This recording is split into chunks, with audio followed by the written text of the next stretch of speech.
Well, Craig, today we are in heaven.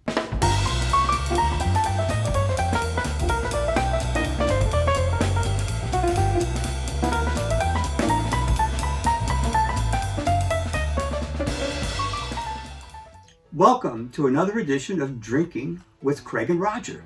I'm Roger. I'm Craig. And today we are going to look at 4 different IPAs by Elysian Brewing Company. So if everything goes well, we'll feel like we're in paradise when we're done. I hope so, but I'm going to be the judge of that. All right. Anyway, for those of you who are unfamiliar, Elysian Brewing started as a brew pub in Seattle, Washington in 1996. And they expanded greatly in 2015. And during that time, they said they had brewed over 500 different beers. That's impressive. Well, yeah, and when you're doing small batches like that, it's pretty easy to experiment and works pretty well. Yeah. Anyway, so I just saw this 12-pack, a variety of all IPAs from them.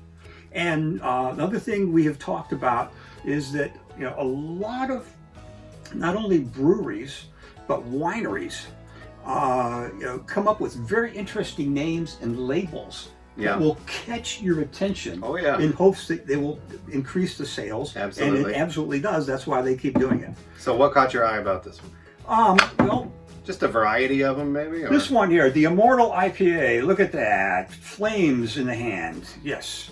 See that? Okay. And of course, Space Dust, I really like. Yeah, Space Dust is classic. Yeah, the little hops there throwing out Space Dust. Mm-hmm. And then over here, the Snail Bones IPA. That's pretty it's a cool. big snail. It's very colorful. It's pretty cool. So that's pretty cool. So yeah, they have some pretty cool labels. Yeah. They've kept the same labels a long time, I think. Yeah, for these particular brews, but they come up with a new one for each brew. They look pretty classic. But they're always very interesting to look at and kind of makes you get interested in them. All right, let's get into the first one. So the first one is the Elysian Avatar. It's a Jasmine IPA brewed with jasmine flowers. Okay, could be pretty good. I think I know I've had Space Dust before, but back before, and we'll have to mention, that that they were, I don't know if they were 100% acquired by, but they were acquired by InBev, so Budweiser people, which led to them being available much more widely. I think I'd previously, back in the aughts, had maybe something I got from Florida or one of the neighboring states, but they really weren't available that widely. No, I wouldn't. But now you can probably get it at a grocery store pretty widely around the country. Oh, I think so. Okay. So anyway, here's a Jasmine IPA. I smell it. Yep. A little malt too. Now, if you didn't tell me it was a Jasmine IPA and I smelled it, I don't know if I'd say Jasmine, but... Well, it's kind of malty. Yeah, it's got some unusual character to it. Okay. Subtle, of course. Okay. Color's a little darker than most IPAs. Maybe not.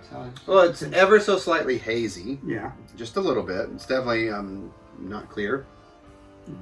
I went ahead and took a taste. Oh, you did? Okay. It's pretty good. It's interesting. The jasmine is more prominent than I imagined it would be. Yes, it is. And it's not excessively hoppy for an IPA. Not at all. Not hoppy at all. And I think this is maybe 6.3% alcohol, so it's not super strong anyway. But the bitterness is getting me on the finish. Yeah, that's kind of, it's pretty well balanced. Juicy, I think, is what I would like to say about it. Juicy, that sounds about right. But I definitely taste that jasmine tea component. Mm-hmm. Interesting. I wouldn't want to drink a whole lot of it, but it's good, to have one. Yeah. Pretty good. All right. I'm gonna try and give it just another. It's kind of changing on me just a little bit. I'm starting to pick up a little bit more things. Yeah, I'm gonna give it its fair due here. Yeah, I've heard it said that it's a good beer. If you really want to know the qualities of a nice whiskey, drink a whole bottle over a couple weeks. So what would you say about a beer? You probably want to Whole get at least keg. the whole kit. Well, at least the whole bottle. But we don't want to do that and drink like 6 bottles at once. Let's transfer that. Let's say drink a 12-pack over the course of 2 weeks. Something like that, if you want to. It's kind of juicy, but it's not excessively sweet. It's sort of a little on the dry side. Yeah, drier. It's got a nice body to it, and it does. The hops are going to get to you on the finish. A little bit, yeah. It's also kind of a little bit perfumey to me. Oh yeah, what about jasmine? Almost tastes like a little peach or something in there. Maybe hints of peach. Something like It's that. pretty nice, but I don't think I'd want it all the time. No, but it's nice for a change. Yeah. All right. Next one is the Immortal IPA. So when you drink this, Yeah. its taste will live forever. Okay. I thought you were going to say you would live forever. That would be nice. They would sell a lot of these if that were the case. Anyway. Maybe would the hop bitterness linger forever? I'm not sure. Do you want to know what they say about it? I'll read Maybe. that for you. Here you go. Sure. Okay. What they say is, refreshing, hoppy, and well-balanced, Immortal is a Northwest take on a classic English style, golden copper in color and loaded with New World hop flavor and aroma. So Okay. it's an English IPA from the New World, Okay. which is a lot of them. So- Interesting. Immediately, it almost has a white wine nose to me. Do you pick that like a Sauvignon Blanc, grapefruity type of thing? Weird. Yeah, That's interesting. that it doesn't have any of the little The sweetie fruity maltiness. stuff. This there. is the Jasmine has a much more malty nose. It's about the same color. Pretty close. This one's much lighter. Much lighter. Has a nice bready finish on it though. I would almost say this is a pale ale. It doesn't even taste like an IPA to me. No, it's a little hoppier than the Terrapin rye pale ale that we tasted. Still have some. I'm gonna try it really quick. Pull out this from our previous video. Here's the Terrapin rye pale ale. Look at it. This is a pale ale. It has a much stronger nose to it.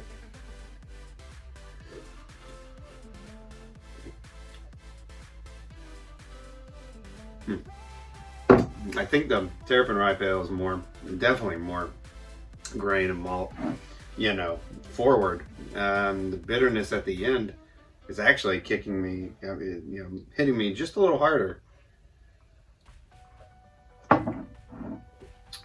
I don't know why they call this an IPA. I think it's less hoppy than this pale ale. Well, neither of these have been really hoppy. No. These are mild compared to the Hopsecutioner. Yeah, which you might expect for something, because this is another 6 point something, but there's some pretty dang hoppy 6 point something percent IPAs out there. But all that said, it's still very nice, very yeah, tasty. it still has a wine nose to me, like a Sauvignon Blanc white wine nose, which is unusual. It's not bad. It's not unpleasant in any way. There's nothing bad about this beer. Yeah, it doesn't taste all that malty to me. No, it's a thinner taste. I swear this is a pale ale. Well, maybe they had to choose between calling it an IPA and a pale ale, and they flipped the coin. But the next one, maybe Space Dust. Yes, I've had this once or twice before. It's been a while, and I know this has to be one of their most popular beers. Oh, it's around. This was the one that went more wide in distribution first, back when they were independent, for sure. So I would think this is kind of the one they really made their name on. And this is what they say. Stronger too. This is an 8 point something, or I'm looking for 8.2. Okay. It says the hopping is pure Starglow energy with Chinook to bitter and late and dry additions of Citra and Amarillo. Okay. So it's got some late addition hops, which should add a lot to the nose. Mm-hmm. Well, Much stronger nose than the others. yeah, I'm trying to. You know, it's. I still have It must be the hops I'm smelling here. What do you smell? Hardly. It's a sort of a dry. I'm getting another sort of a Chardonnay white wine type of nose somehow. I don't know if it's just malt. me. Yeah. Yeah, no, might just be me. But Oh that's yeah, probably I can just smell it now. I can smell. You know what I'm talking Oh about? yeah. It's It's the. It must be the kind of hops that they're using, and they're giving off that kind of a scent. The slightly fruity. all of them may have been, brewed with about the same malt, That's possible. and that would give that little.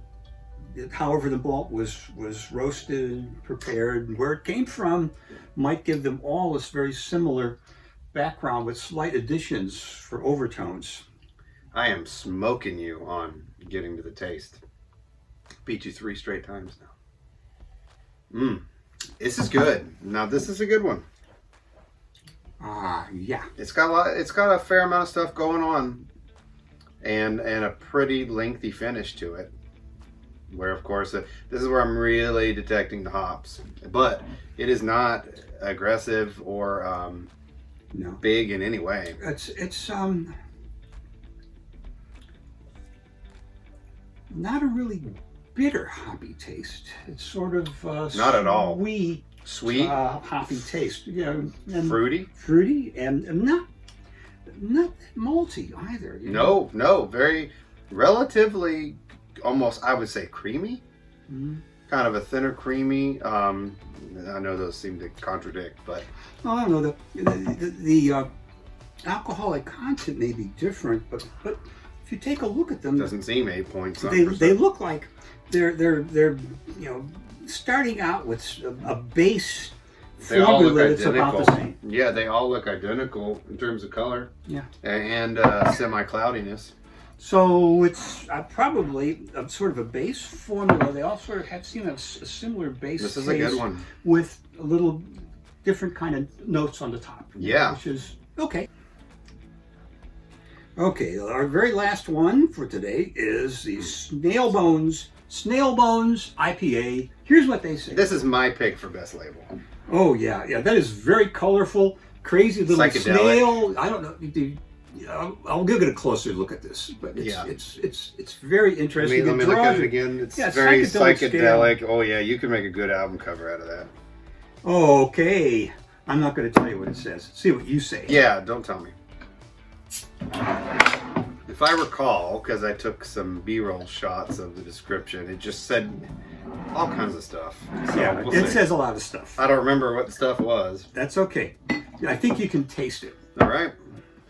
Well, this is going to be my pick for most interesting one. Going in blind.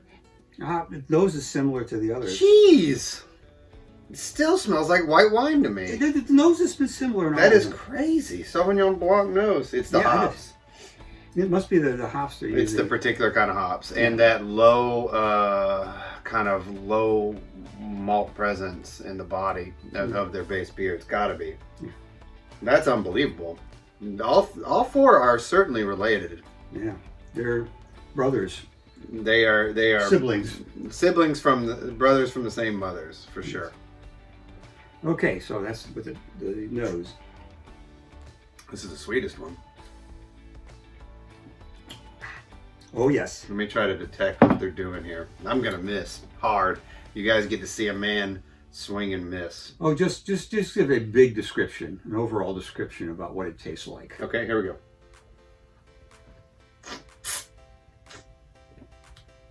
Sweet. You get that. It's just sweeter than the rest, but not cloying. Maybe they used a different grain in here or something. It tastes like maybe there's a little rye in there or something. Maybe. Other than that, I don't know. It's kind of one cohesive flavor. Nothing's popping out to me. Yeah, that's because it's a big blend of certain kinds of things that are not malt.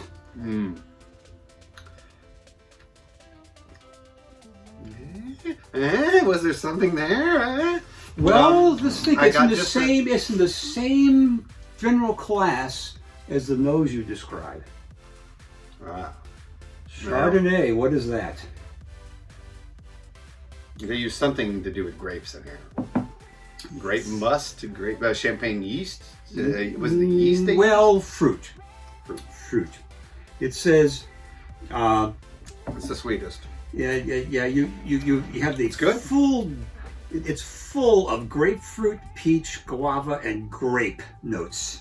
Okay, I'm not going to say it's full of those notes, but actually, to me, let me go back to it. I think the Space Dust is more fruity than this one in terms of its flavor. This is sweeter. Oh, it's sweeter. Yeah, you get the fruit sweetness out of this one, but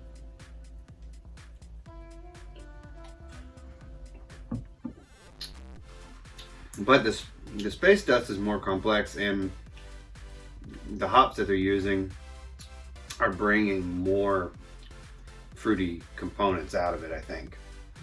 No, I'm going to have to agree with you, though. I think the Space Dust, it tastes a little bit like Chardonnay. They kind of all do, but the jasmine kind of covers it up in here. So they have some kind of base element that is just something similar to wine, which is odd. Not unpleasant in any way, just unexpected. Yeah. Interesting. That is interesting. Well, we were talking about these all having, sort of a Chardonnay or a Sauvignon Blanc type feel to them. Yeah. Which I think has something to do with the where the hops are put in and the kind of hops, whether it's early or late. And also with the base malt that I think they use for all of these. They have about the same color. They've done pretty much the same way with different kinds of additions to them. They're all sort of on the sweet side and not very bitter at all.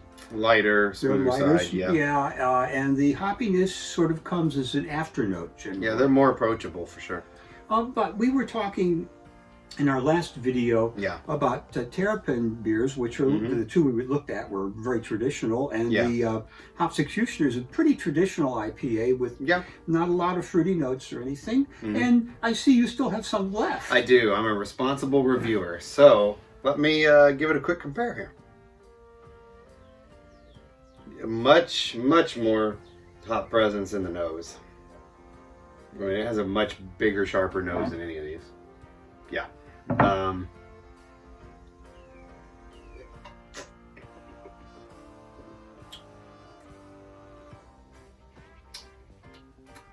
Just a lighter, smoother body to it, and then that more of that hop punch at the end, for sure, than any of these. So if I were going to try and summarize it, I would say that what you just tasted there, the Hopsecutioner, is pretty traditional and not as complicated as these from the Elysian Company.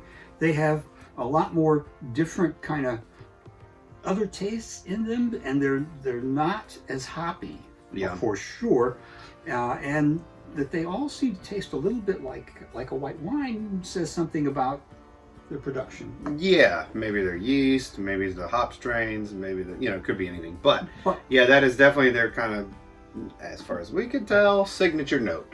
That they are distributing throughout the country. Right. With 500 beers, who knows what some of those other ones were like. Yeah, for sure. Anyway, but despite all we've been saying here, I do think they are all very nice beers. They're fine, and I certainly would recommend every single one of them. Yeah. Me personally, I'd say check out the mix. You got it in a mixed 12-pack, right? Right. Check out the mixed 12-pack of the 4 different IPAs. It's fun. It's interesting. Go through them. Would I come back and buy them again? Maybe not. Probably the Space Dust. That's a good one. Yeah, 6-pack of Space Dust every now and again, for sure. It certainly would add some variety to the line of beers you want to. Especially if you're in an area that doesn't have a lot of local breweries doing other kind of things like that, then it's fun, you know, compare them, and there's nothing wrong with any of these. They're great. And yeah, you know, it gets a recommend. I check recommend it. Yeah, absolutely. They're interesting. They're unique. They have their unique stamps. So they are good. They are good, and they are eye-catching, so you shouldn't be able to miss them if they're on the shelf. Yeah. Anyway, so we recommend them, and until next time, thanks for watching, and do subscribe. Yep. And if you have any questions, comments, please send them to us, and we'll do our best to answer. Yeah, what do you think of these? Cheers. Cheers.